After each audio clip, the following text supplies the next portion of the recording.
Dans cette vidéo, je vais vous présenter les résultats du troisième trimestre du groupe Jacquet Metals. Avant de commencer, je vous rappelle que si vous aimez mon travail, vous pouvez me soutenir via un don en utilisant le lien qui se trouve en description de cette vidéo. Allez, on commence tout de suite. Le 6 novembre, Jacquet Metals a communiqué ses résultats du troisième trimestre. Encore une fois, le management a été à la hauteur des conditions difficiles du marché en publiant encore un résultat net positif pour le trimestre à 500 000 €.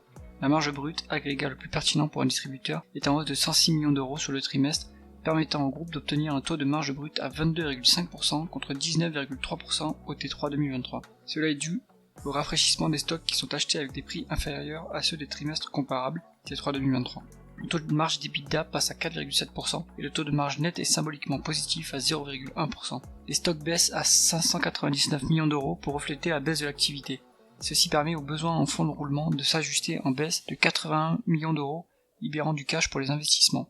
Le groupe a réalisé 25 millions d'euros d'acquisition au troisième trimestre en achetant des dépôts en Amérique, Canada et États-Unis pour capter la croissance bien plus élevée sur le nouveau continent. Le groupe ne sacrifie pas l'avenir en continuant à investir pour saisir le rebond à venir. La dette nette s'élève à 196 millions d'euros, représentant 30% des capitaux propres et légèrement plus de 2 fois l'EBITDA médian sur 10 ans et un peu plus d'une fois les free cash flow sur 12 mois glissants. Jacquet Metals anticipe la continuation de conditions de marché difficiles pour le quatrième trimestre. Il s'attachera donc à bien piloter ses coûts et son besoin en fonds de roulement pour pouvoir continuer à investir dans le développement de nouveaux sites et dans d'éventuelles acquisitions.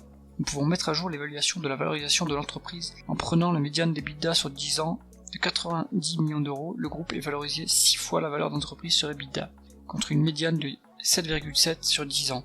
Cela donne la fourchette basse de la valorisation que l'on pourrait cibler, soit plus 28% par rapport au cours actuel. Si on raisonne par rapport au stock, l'entreprise est valorisée une fois ses stocks en médiane sur 10 ans contre 0,6 fois actuellement. Il y a donc plus de 50% d'upside potentiel. C'est tout pour cette mise à jour. Si vous avez aimé cette vidéo, mettez un pouce vers le haut et abonnez-vous à la chaîne. À bientôt.